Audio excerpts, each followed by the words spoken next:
This is the new Ford F-150. This is the new Ford Ranger. This is the new Ford Maverick. Hello everybody and welcome to Apple Autos. My name is Austin and today we're going to be taking a peek at Ford's three trucks, the Maverick, the Ranger, and the F-150. Today we're going to be doing an in-depth look. I'm going to be checking out the outside, the inside, and driving them around to see which Ford truck is going to suit you and your family best. I'm very briefly going to skim over the specs on some of these trucks, and that has to do with towing and gas mileage. The F-150 can tow up to 12,100 pounds, and you can expect, on average, depending on the motor, between 17 and I'd say 21 miles per gallon on a day-to-day basis. The Ford Ranger, you can expect between 20 and 25 miles per gallon, and you can tow up to 7,500 pounds depending on how it's equipped.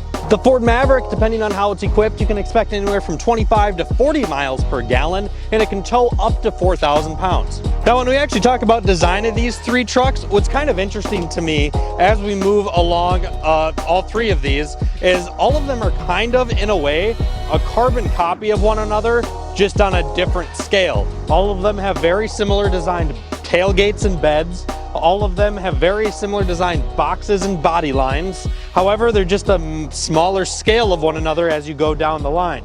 Now, the Maverick is on a unibody platform where the Ranger and the F-150 over here are both on body-on-frame platforms, which is going to give us more capabilities when it comes to towing, off-roading, and also we have actual 4x4 on both the Ranger and the F-150 versus a all-wheel drive system here on the Maverick, where it is standardly going to send the majority of the power to the front wheels if you have the all-wheel drive model. They also make a front-wheel drive hybrid.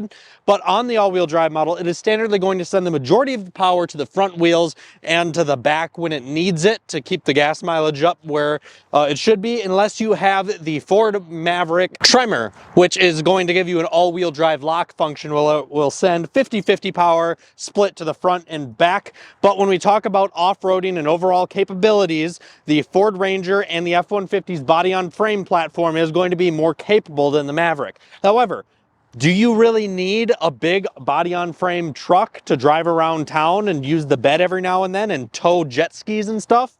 No. So the Maverick is still plenty capable as it sits, and we're going to compare them evenly. Before we get into comparing the beds of these three trucks, I want to bring up that all the trims I'm showing you are XLTs. This is an XLT Maverick, XLT Ranger, XLT F-150. That is the mid-range, highest selling variant of each one of these models. So I wanted to make sure that we had an even comparison across the three. Inside of the bed of the Ford Maverick, it is about 54 inches in length, and there's a lot of capabilities that you can do back here. Now, straight from the factory, the Maverick comes with quite a few little tie-down points, and as the trims go up, more tie-down points come in, as well as some locking sliding rails. But here on the XLT, with the XLT luxury package, we get this fancy little storage cubby over in the corner of the bed here. We get this LED light and outlet and this available QR code, which is on all trims, to take advantage of Ford's Flex Bed. Now, the Flex Bed is just a bunch of really convenient measurements that were made from the factory to allow you to take this bed to the absolute top of its capabilities. There's a bunch of little cutouts and ridges in the back of this thing that are specifically set up for you to be able to put wood or metal or whatever types of things in here to be able to try to make as much stuff fit in here as you can. If you want to put like a rack inside of this bed, it also has the flex bed or the multi-position tailgate. So you can actually choose the length that the tailgate drops at by simply just pulling on the string here and adjusting where the latches sit. That way you can actually fit like some plywood back here and stuff like that. There's all types of stuff if you scan the QR code in the bed of a Maverick that shows you the capabilities of this little bed. Not only that, but this Maverick has a ton of aftermarket availability, such as tonneau covers, racks, like overlanding gear, stuff to throw like a canoe and stuff on top, that all sits right on the ridges of this bed, giving this 54-inch bed a lot of capability, and it's actually super capable in this small size. On a new Maverick with the XLT luxury package, you get this hard drop-in bed liner standard from Ford. For an additional $500, you get spray and bed liner, and that $500 is across the entire lineup. $500 for a spray and bed liner on a Ford truck. With the hybrid variant of the Maverick, its max towing capacity is 2,000 pounds, and for an additional $100, you get a trailer hitch. That is not a factory option. Mavericks come without trailer hitches. Now, you also, if you get the all-wheel drive system, I think it's around $750. You can get the 4K tow package, which gives you a trailer brake controller, the 7-pin connector for well, trailer brakes, and that is added right into the hitch, and that also gives you like an upgraded radiator, oil cooler, stuff like that to allow the Maverick to tow up to 4,000 pounds. But like I said, you can only get that with the 2-liter and all-wheel drive, not with the hybrid. Measuring in at only 6 inches more than the Maverick, we have the Ford Ranger's bed, and there's really not much to show back here. Ford actually took a lot more advantage of the smaller size of the bed that we see in the Maverick than they took advantage of the somewhat larger bed that we have here in the Ranger. In the XLT variant, we don't have any of the fancy like functional tailgate things, the flex bed that the Maverick has. We don't have any of the clever spots except for this one area to put a piece of wood back here. But it's just a pretty standard bed back here in the Ranger. In all honesty, the Ford Maverick's bed is almost more capable than the Ranger's, even though the Ranger's is slightly larger. Granted, the Ranger's payload is quite a bit higher than the Maverick's. I should mention there is a 2024 Ford Ranger coming out. However, at Apple Ford, Apple Valley, and Apple Ford Shakopee, our 2 Ford stores, we have yet to receive a 24 Ranger yet. So we're still seeing our 23s come in. And what's also interesting is even in this form on the Ranger, we have less than half of the amount of tie downs in the bed as we did in the Maverick. Let's check out the F-150. Hopping into the bed of the F-150, measuring in at 66 inches, a whole 12 inches bigger than the Maverick and 6 inches bigger than the Ranger. We have what we have here, the F-150's bed, definitely the largest bed. You can definitely see the additional capability and room to put things in the bed of the F-150, and we once again have a very largely increased payload capacity. Now in the bed of the F-150 XLT, we do have 2 LED lights to illuminate the back end of this bed. We have a couple of bottle openers. We have some tie downs all over the place. This F-150 is a used F-150. Now I should mention all 3 of these vehicles are currently used and available for sale at our Apple Ford, Apple Valley location. I'll put links to all of them down in the description below. But there is more tie downs in here than the Ranger, about the same amount of tie downs as we have over in the Maverick. But once again, they don't utilize as much as like the wood stuff because they don't really have to. The bed's huge. Like there's a ton of space in here. The highest payload, it's massive. And not only that, but you can get an even bigger bed on the F-150 because there's 3 different bed options available. Another thing to keep in mind on the XLT variants of the Ranger and the Maverick, there is also rear sliding windows available. Just this F-150 just happens to have it, but on the XLT variants, that is an option on all of them. Now let's go ahead and shut the tailgates of the 3 of these.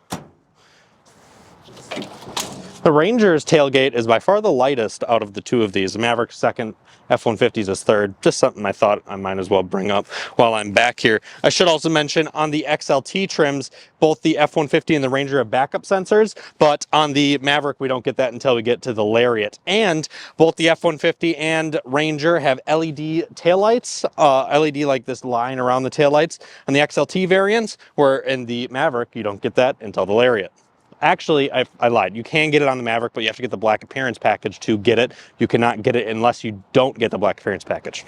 My apologies. Before we hop on the interior, I want to talk about the outsides of these really quick. We'll talk about the back end, the front end, the sides super quick. And then I want to talk about getting in them, and then we're going to get behind the wheel and drive them and talk about what they're like driving on a day-to-day basis. Now, something that's interesting between the 3 of these trucks, the Maverick by far has the most amount of least painted parts, the most exposed plastic out of either one of these. The other 2 models here, they just look a bit more higher end. They have more painted panels. The Maverick's super large plastic grille and the plastic lower valance on the bumper. There's also plastic that runs down the bottom on the sides. Just the other 2 look a little bit more luxurious, a little bit more high-end because of that. All 3 of them feature LED lights standard, but the Maverick and the Ranger XLT models here do not have LED running lights. On the newer, this is a 2020 Ranger, on the newer Rangers you can get LED running lights on the XLT variant, but on the Maverick you have to get the Lariat to get the LED DRLs, which is kind of interesting because like on the F-150 here on the XLT trims, you get all the tech and stuff that you get from the Lariat. Just when you get the Lariat, you get like cooled seats, you get leather, you get stuff like that. You don't get that on the Maverick here. You have to get the Lariat to get all of that stuff, which is kind of a big price jump. But yeah, the overall exterior of these, they're all 3 pretty good looking trucks. It's just very interesting seeing them next to each other because like the Maverick and the Ranger don't look that much different in size, right? The Ranger looks a little bit bigger, and the Ranger and the F-150 don't look that much different in size. But you put an F-150 next to a Maverick, and the thing looks like a peanut. So it's just kind of interesting looking at how the Ranger nicely sits in the middle of these two trucks. And overall, they're all three, I think, quite good looking. But looking at them from the side, you can see their dramatic difference in size as we go from the Maverick all the way to the F-150. As we look at the back end, you can see the dramatic difference in length between the Maverick all the way up to the F-150. So there's definitely a size difference between these three trucks. There's no denying that. And it's just kind of up to you what your thoughts on that size are. If you drive around a city a lot and you're commonly in tight areas, the F-150 is a big truck. It's a pain in the butt to move around. I'm not gonna lie, it's huge. Where the Maverick over here is basically just a Ford Bronco Sport. So it's just kind of a unibody little SUV. You can squeeze in and out of any and everything. It's just like driving a car around, and the Ranger sits right in the middle. It's usually pretty easy to get around town, but every now and then it's a little bit big. All three of these are great, and they're all three purpose-built for different things. Let's hop on the inside of these. All right, we're gonna start off with the Maverick. We're gonna sit in the front and we're gonna sit in the back. That way you guys are aware, if you have a family, on what the back seats are all about. Hopping into the Maverick, it's super easy to get in and out of. As you can see, I could literally just sit down, no stepping at all, just plop right on in. Very comfortable to get in and out of. And that goes for your wives, that goes for girls, guys. It's just super easy to get in and out of because it's just a standard SUV height. It's nothing crazy. Now, if you're super tall, you're not gonna have an issue, because I am 5'11" and I bet I have 8 inches of headroom above me. Not only that, but the Maverick here, its seat, one second, we have a power seat here in the XLT luxury package. It goes pretty far back. As you can see, I can barely reach the pedals with my feet fully extended, and we do have a manually telescoping steering wheel, which gives you lots of room to be comfortable here in the Maverick. Now, the interior of the Maverick is very nicely laid out, and it arguably, out of the three trucks here, has the best design for being the smallest with feeling the biggest. Like the amount of storage in here is insane. You are never going to have an issue with storage inside of the Maverick. I can count 1, 2, 3, 4 cup holders up front. I can count 1, 2, 3 spots to put my phone up front. I can see room for chapstick. I see room for sunglasses. I mean, any and everything. There's room for everything that you need. And the aftermarket for the Maverick, to make there even be more storage, is absolutely massive. Like, it's huge. And they did a really good job of just making there be the most room as possible. And behind the wheel is super comfortable. The seats in this XLT are phenomenal. Very, very comfortable. You got heated seats, heated steering wheel, and you have remote start on all three of these through the Ford Pass app. This Ford Maverick is an amazing truck. Now, where the Maverick lacks is the system that it uses for the tech on the interior. Until you get up to the Lariat, you don't get an actual sync system. You get this kind of fake or pretend sync system, a look-alike, and it sucks. There's a lot of glitches. There's a lot of things that could be problematic with the system, so you commonly have to restart it. But it still works good. I just plug my phone in and I use wired CarPlay or wired Android Auto, and I never have to worry about it at all. It also gets a pretty solid sound system for being the XLT, but we do get, once again, a good bump on the sound system in all three of these trims when you move up to the Lariat. Let's hop in back at the Maverick here and see what my thoughts are on that. I was comfortable where I was sitting up front, so sitting in back here, I could do a road trip back here for sure. It's pretty dang comfortable. It's a little cramped, but it's not too bad. I'm gonna shut the door so I have a better feel. I've got myself an armrest on both sides. Yeah, it's a little bit cramped, but I could do it for a road trip for sure. If I had kids and I was dealing with car seats and I was dealing with all their stuff, it's a tight spot. However, we can lift up the back seat of the Maverick, and there is a ton of under seat storage. Now, if you get the all-wheel drive version of the Maverick, you get even more, but here on the hybrid, we have a battery taking up part of it, under seat storage, but we do still have a lot of capabilities in the back seat of the Maverick. It's a very comfortable spot to be. Now, let's pull this out of the way and hop in the Ranger. I got the Maverick scooted out of the way. Let's hop in the Ranger and see how that one feels. Getting into the Ranger right off the bat, I now have a little bit of a step up to get in. I'm not just plopping myself in. I do truly have to step up to get inside of the interior. Now, this is what's really weird to me. The Ranger is very visibly bigger than the Maverick, but the interior feels tighter and more claustrophobic. I feel like I have way less room. There's way less area to put things. And when the door's shut, it's just a tight area to be in. It really is it's tight. Like I feel like I don't have any room anywhere. It's interesting to me how a smaller vehicle feels like it's so much bigger on the inside than the Ranger here, but it's still a comfortable spot to be. They're comfortable seats. Once again, heated seats, heated steering wheel, nice area. On all three XLT models, you get cloth here. Yeah, and we do actually work our way up to getting a sync system here on the Ranger, which is nice. But I almost like the way that the gauge cluster looks more on the Maverick than I think that it looks on the Ranger, even in XLT trim. It is nice that we have some, like the analog gauges that we have here. But I don't know, it's just something about the Mavericks I think looks better than the Rangers. Now, it does almost look like a mini F-150 over in the passenger spot with like it says Ranger up on the dash and just more of a flat panel. But yeah, I don't know, it's a nice truck. I find the Maverick to be a more comfortable and better suited area than the Ranger here. Let's go ahead and hop in back and see how I feel and if the back seat improves over the Maverick. Hopping in here, even bigger step it feels like getting into this. And surprisingly, I have a little bit more leg room than the Maverick. I'm going to shut the door again. But I have way less headroom than the Maverick, like way, way less. Being 5'11" here, I'm probably a ½ inch away from hitting my head on the ceiling. I feel even more claustrophobic than I did up front. It feels really tight back here. Yeah, I mean, once again, I could do a long trip, but my legs are sitting in a more awkward position than they were in the Maverick. I have less headroom. If I hit a bump, I would hit the ceiling, and I don't have as big as an armrest on the door. Yeah, and it would still, again, be very hard to get kids in and out of. So I'm not really sure what to say about that. The Ranger feels the smallest of the three by far. And check out how much less under seat storage you get in the Ranger than you get in the Maverick. Kind of weird.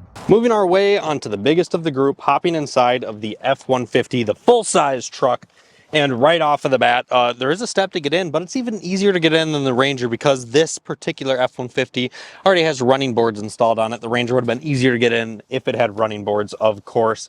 And right off the bat, this is by far the roomiest interior of the bunch. Like, our space is doubled, if not feels like it tripled compared to the other ones. And it also feels like I'm in a heck of a lot bigger vehicle. Like this is dramatically larger feeling than the Ranger sitting in here, and not even comparable to the Maverick sitting in here. Like this is a very large area to be in. We also have the largest screens by far between the other two, bringing us loads of tech inside of the F-150 here. And we also have gained some storage up on the dash with this kind of cool hidden console above the glove box, which is kind of fun to see.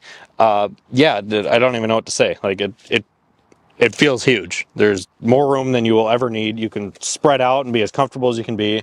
I can do a cross-country road trip and not stop to pee. This thing is so comfortable. Like, it's crazy how comfortable these are. And if you talk about storage, like, there's plenty of it. There's plenty of it. And even it has like a workspace. This particular one doesn't have it, but you can actually fold the shifter down. And then in some models, you can flip this forward and have yourself an entirely flat workspace. But tons and tons of storage, deep as cubbies as you could possibly imagine.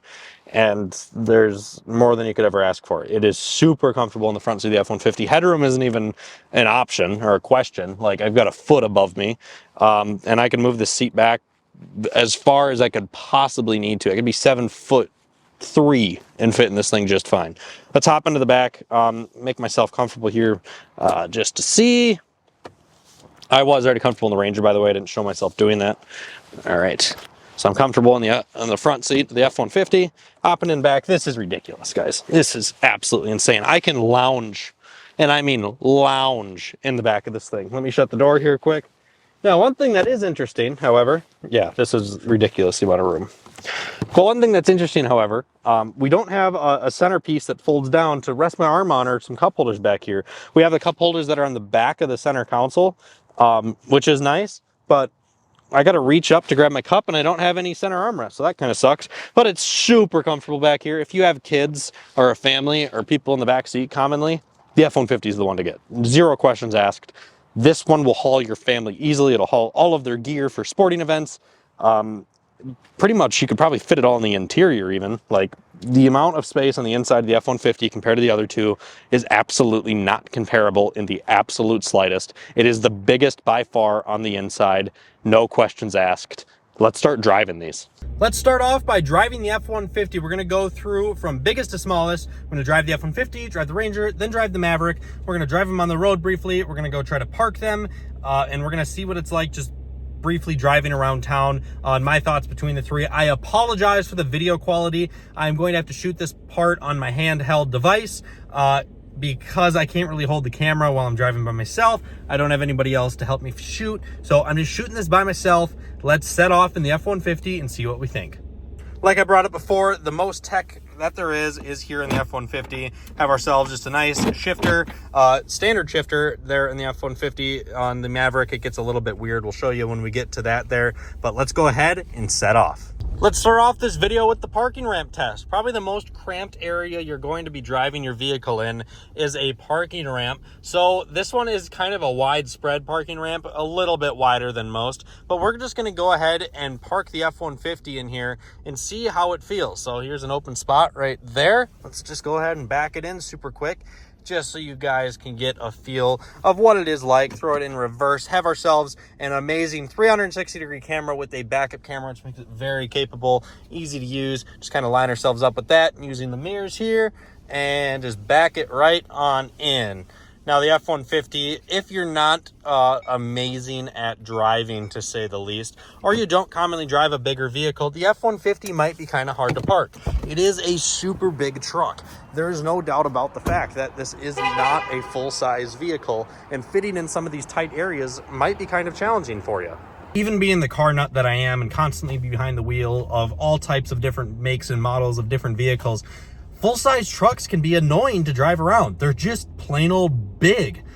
Yeah, it can be cool at times, but at other times it just can be downright annoying, just like situations like this. This is definitely the downfall of having such a big vehicle like this, is maneuvering it in city or tight areas. It's the biggest downfall of this. And commonly, depending on where you live, if you're out in the country, this is never going to affect you. But if you're somebody like me who lives 30 minutes, 20 minutes from Minneapolis, or like the majority of us in these suburb areas, you're going to encounter a lot of these situations. You just have to keep that in mind, that this is a hard vehicle to maneuver around. It gets annoying at times, and a lot of times I know of girlfriends or wives that don't feel comfortable driving these around. I know a lot of guys don't feel comfortable driving these around. That's just how it is. They're big. And with larger size usually comes a smaller turning radius. Now the F-150 does kind of pack a punch when it comes to how hard it can turn for how big it is. It actually is pretty impressive. It doesn't really have an issue with it, but it is not as good as the Ranger or Maverick, and there's no doubt about it. Now, no matter what engine you get in the F-150, it by far is the most get up and go in power. So whether you're talking about the 2.7, the 3.5, the 5.0, the 3.5 power boost, whatever you're talking about, the F-150 by far is the most get up and go. And even when you get into the the power boost and the 5.0, like, holy crap, this thing's really fast actually. Like, it can move for how big it is. It's got a lot of power and a lot of low end torque on both of those engine models. Now I'm on some bumpier roads here, and something that's always truly impressed me about the F-150 is it holds its own when it comes to being like a luxurious feeling car. Like, it doesn't really make any sense how the F-150 rides as well as it does. It's not even a competition, in my opinion, compared to the Silverado and Ram 1500, which I also have the opportunity to drive quite often. Like, it has such a nice ride. It is so unbelievably comfortable on a day-to-day basis. It just floats down the road, and on these wide suburb roads, it's absolutely effortless to drive. It is super easy to drive and be piloting behind the wheel of. There's not really any flaws to it. The lanes are super wide, like these. There's not an issue. A little bit more challenging when you're on your tight city streets, but it's just perfect here. It feels at home. The ride is unbelievably good. It just floats over bumps, plenty of power, and get up and go. Truly the only downfall of the F-150 can be its size, and that's about it. And a lot of people like its size, so can't really call that much of a downfall either. Should also bring up the F-150's 10-speed transmission, and I must admit it's quite good. It can feel clunky at times for sure, but the majority of the time it's super smooth, it's super comfortable, and it just shifts flawlessly for you. Very easy truck to drive. All done with the F-150, hopping behind the wheel of the Ranger here. First thing I noticed as soon as I started it up is how much louder that the engine is. I believe that is because the Ranger has a belt-driven fan, because they wanted it to sound similar to the Tacoma. If I remember that correctly, please comment down below if I am mistaken by that. But it is much louder right off the bat. Let's go ahead and take it for a drive. Ranger, again, just has a standard shifter here, and we just have a normal backup camera. We don't have a 360-degree camera like we get there on the XLT F-150. It does turn with you, so that's pretty convenient. Parking ramp test with the Ranger. It feels dramatically smaller than the F-150 does, but it's still a little bit tight in here.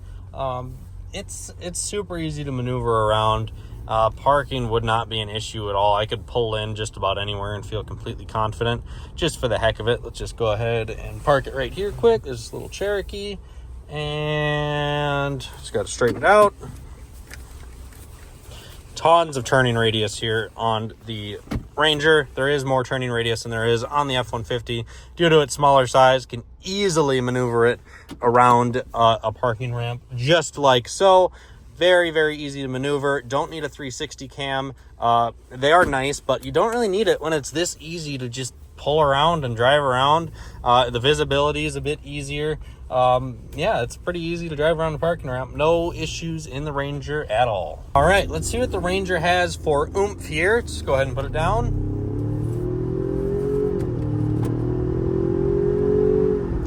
Plenty quick. The Ranger has lots of get up and go, plenty of low end torque. Definitely a lot quicker than I remember them being. Pretty fun behind the wheel, I'm not gonna lie. It's kind of fun to throw around corners. It handles better than the F-150. It's not as boaty, it's a little bit more planted feeling, but it doesn't really compromise with the ride at all by doing that. Back onto the bumpier road again with the Ranger here. It is dramatically more stiff than the F-150, that's for sure. Definitely a lot bumpier ride, like a lot bumpier. I'm not exaggerating here. I'm just kind of trying to hold my phone like I did with the F-150. Yeah, dramatically bumpier, dramatically more rough of a ride than we experienced in the F-150 on the bumpy road. Yeah, I don't know what to feel about that. Back onto some standard suburb roads, the Ranger definitely is quite a bit bouncier than the F-150 is, but it's still planted and easy to drive. The handling is more fun and it's more responsive in the sense where it's not as boaty feeling. Definitely feels a bit more planted to the road, which I enjoy quite a bit.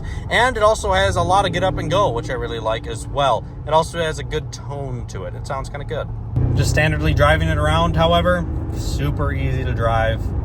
Like absolutely flawless, no issues with it whatsoever. Doesn't feel too big, very easy to standardly drive around, pretty easy to park. Just a little bit rougher ride because it's just a mid-sized truck. The majority of trucks in this class just ride a little bit rougher. Just kind of how it is and how you have to expect it. I like it though. It's a really nice little truck. Transmission here on the Ranger is also quite good. Very smooth, not clunky, and it makes for a very smooth overall power delivery and drivetrain experience here in the Ranger. I like the way that it feels. All done with the Ranger. Let's hop inside of the Maverick. The Ranger was pretty fun around town, not gonna lie. It's a pretty fun little truck to drive. I do thoroughly enjoy it. Now that we're behind the wheel of the Maverick, let's go ahead and throw her and drive. Now, the Maverick does not have a standard shifter. We have a dial shifter here and just your standard backup camera. It's actually pretty much identical to the Rangers with the lines that move with you as you throw it in reverse. Now, since this is the hybrid Maverick, it is by far the quietest. And I mean by far the quietest experience that you're going to get behind the wheel of any vehicle with a bed, pretty much. It is... You can't even tell the thing's running half of the time because usually it's not running. It does beep when it's in reverse on the exterior with some exterior speakers. But yeah, it's so unbelievably effortless and flawless to drive.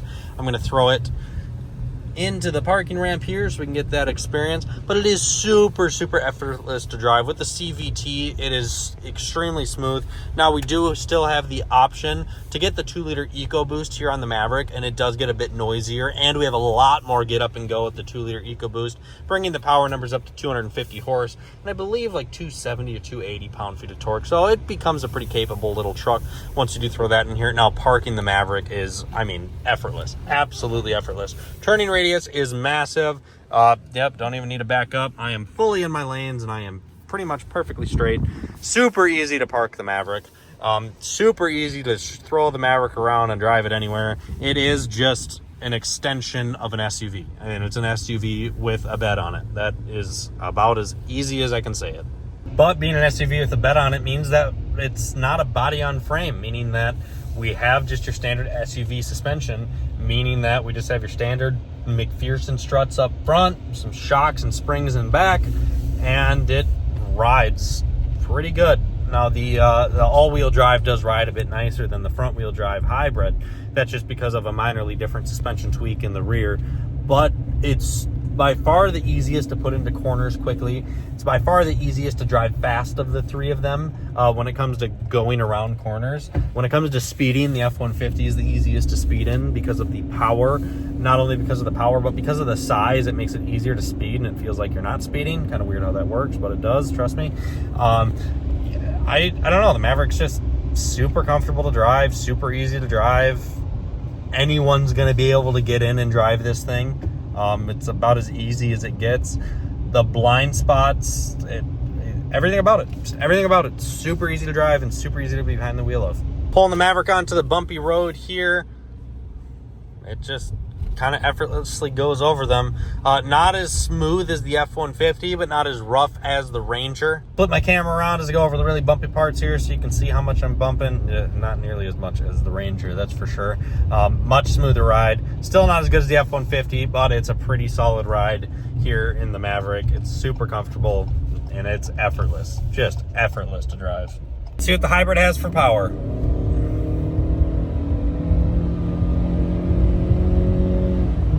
Pretty lackluster and nothing exciting there. The 2-liter EcoBoost brings a little bit more excitement into the mix, getting some additional download torque and power all the way throughout the rev range, and it actually gets an 8-speed auto versus the eCVT that we have here in the hybrid.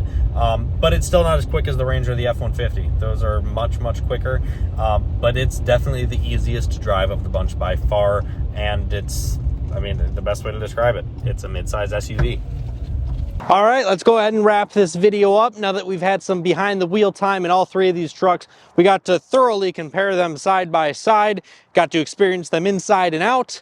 I think it's safe to say that the Maverick is punching way above its class when it comes to being the smallest and having as much capability as it has. Now, if you guys ever need to tow anything, which the majority of truck owners don't, let's be honest, but if you do, there's a lot of people that do, I'm not saying that there's not, the F-150 is an amazing, amazing truck. It is super, super comfortable, as spacious as you can get, and it can tow a ton. However, if you're more into trails and overlanding and maybe kind of going into tighter quarters, maybe just towing a small camper, the Ranger's an amazing truck. What I'm getting at here is that there is a truck for everybody. There is truly a truck for everybody. The majority of us are probably going to pick the F-150 when the majority of us probably only need something like the Maverick. But ultimately, it's entirely up to you on which one that you pick. Let me know which one your favorite is down in the comments below. I absolutely love all three of these trucks. Ford has done a great job producing some amazing trucks for us. And there's going to be an updated video coming soon as we have a brand new F-150 coming, a brand new Ranger coming, and supposedly for 2025, an updated Maverick. We'll see you soon. Don't forget to like and subscribe and help us grow this channel here on Apple Autos.